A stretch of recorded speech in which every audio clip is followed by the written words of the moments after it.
কিছু খবর নেয় না কই। খালি আমি বললাম যে খালি এই যে আমার পোতাদিটা দেখলেন তো, খালি কিছু কাট করে দিল না, কেউ দিল না আমাকে, 10 টাকা করে আমাকে দিল না। মিশোকে বললাম যে 10 টাকা খালি ছেলে আমার মানুষ খাবে, কেউ 10 টাকা আমাকে দিল না, হাতে দিয়ে ধর 2 টাকা আমাকে হাতে লেবা না, দিকুই দিল না। আর বলে কী করবো কদি, কাকে বলবো ভাই? তা দিলে পাথর কচুমা আছে যে সংসার ছোটো ছেলেটা করছি বা চালা, যেমনি হয় সংসার। হয়তো যখন খাবো নি বিকালে খাবো, দিনটা রোজগার করো, বিকালে খাবো, যেমন হয় সংসার চালা। এই আর কি, কিছু আর কাগজ কিছু কয় না। মেমোর সঙ্গে বললাম না, কিছু দিল না 10 টাকা।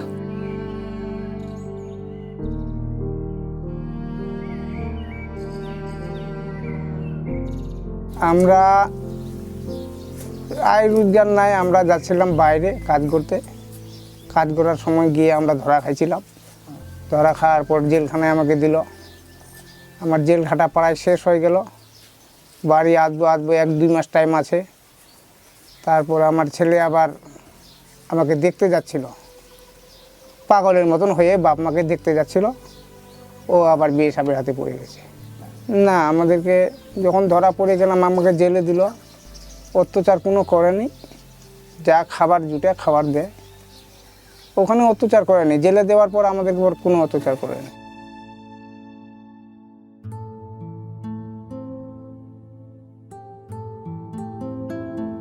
পরিবারে হচ্ছে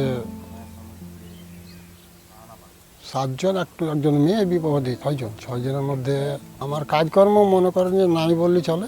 একটা ছেলে কোন রকম খাটে, আর নদীর ধারে একটু ঘাস হোক আর নদীর শিপস্তি একটু যাই জমি হোক, টুকি মুখে একটু নিজে গৃহস্থী করি। এই পর্যন্ত সময় হলে মানুষের কাছে যেতে হয়।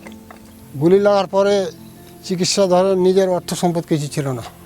গ্রামবাসী যাই কিছু দিয়েছিল টাকা টুকি, ওগুলো দিয়েই পয়সা থাকলে হয়তো হাতটা বাঁচতো নাকি।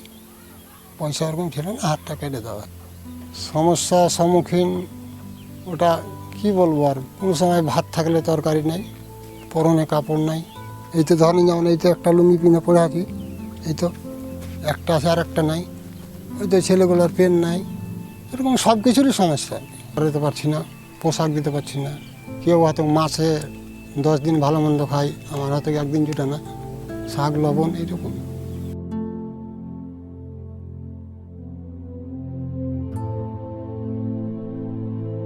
কৃষি কাজ করতো, খেটে খাই, জমিতে চাষ করি, চাষ করে ধান আবাদ গম টম এলে যাওয়া যাবতীয় করি, খাওয়া দাওয়া করি।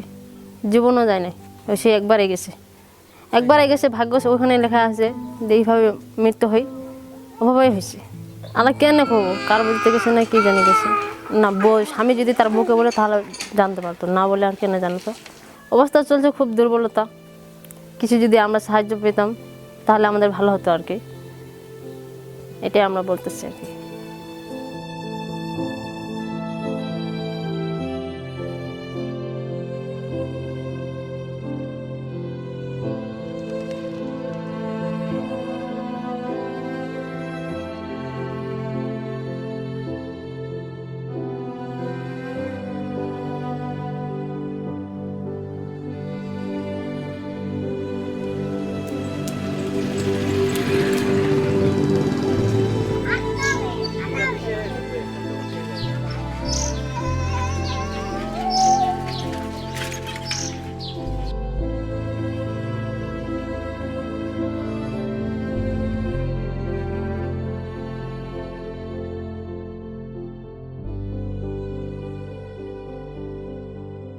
হাত পা 2টা কাটা আছে।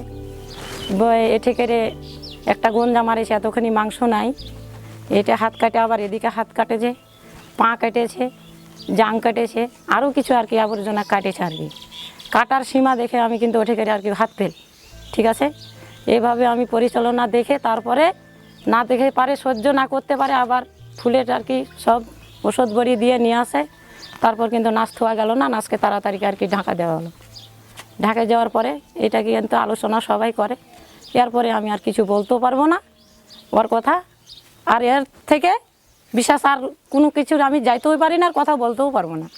এতটুকুই আমি দেখছি। কিন্তু নাচ এইভাবে কাটার পরও মেলা নাচ দেখেছি, কিন্তু এরকম আমি নাচ কাটা দেখি নাই।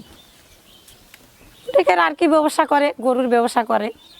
গরুর ব্যবসা আজ নতুন করে না, যতকাল থেকে আমাকে নিয়ে আসছে অতকাল থেকেই ব্যবসা করে। গরু পাসপোর্টে ব্যবসা করে, টাকা দিয়েও ব্যবসা করে, কোনো সময় ই করেও করে।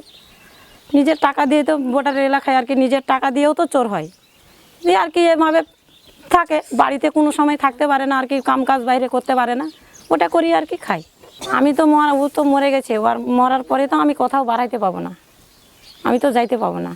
তারপরে ওখান থেকে যে ম্যাজিস্ট্রেট নিজেই যায় আর কি বর্ডার থেকে নাচটা নিয়ে আসার পরে ওটি থেকে এমনভাবে নাচ দিয়েছে যে কোনো কিছু আর কি করাও যাবে না।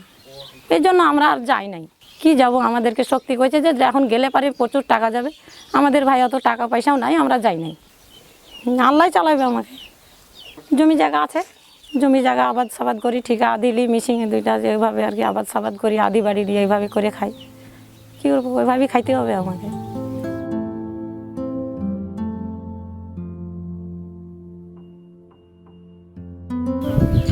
সীমান্ত এলাকায় মাদক চোরাচালান এটা একটা বড় ধরনের অপরাধজনক ঘটনা ঘটতে থাকে।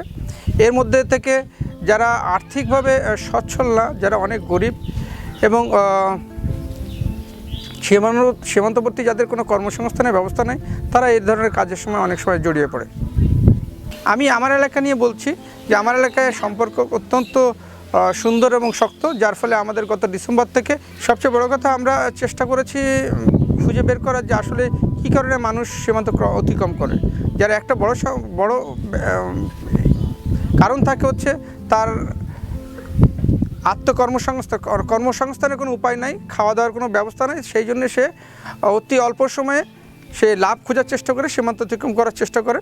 আমরা এই কারণটাকে প্রতিহত করার জন্য এবং এই কারণটাকে ওভারকাম করার জন্য আমাদের একটা পাইলট প্রজেক্ট হিসেবে আমাদের ডিজি মহোদয়ের দিক নির্দেশনা, আমাদের উত্তর পশ্চিম রিজিয়নের রিজন কমান্ডারের দিক নির্দেশনা এবং আমরা ঠাকুরগাঁ সেক্টরের অন্তর্ভুক্ত একটা ব্যাটালিয়ন সবার সমন্বয় করে এবং এই একটা পাইলট প্রজেক্ট আমরা গ্রহণ করেছি। যে পাইলট প্রজেক্টের মধ্যে মূল সারাংশ হচ্ছে আমরা আলোকিত সীমান্ত হিসেবে আমরা প্রজেক্টের নামটা দিয়েছি। আলোকিত সীমান্ত হচ্ছে তাদের মানুষের মনের আলোটাকে আমরা জ্বালানোর চেষ্টা করেছি, সীমান্তের আলোটাকে জানানোর চেষ্টা করেছি, যাতে অল্প পুঁজির মাধ্যমে আত্মকর্মসংস্থানের মাধ্যমে সে এখানেই তার পুঁজি নিয়োগ করে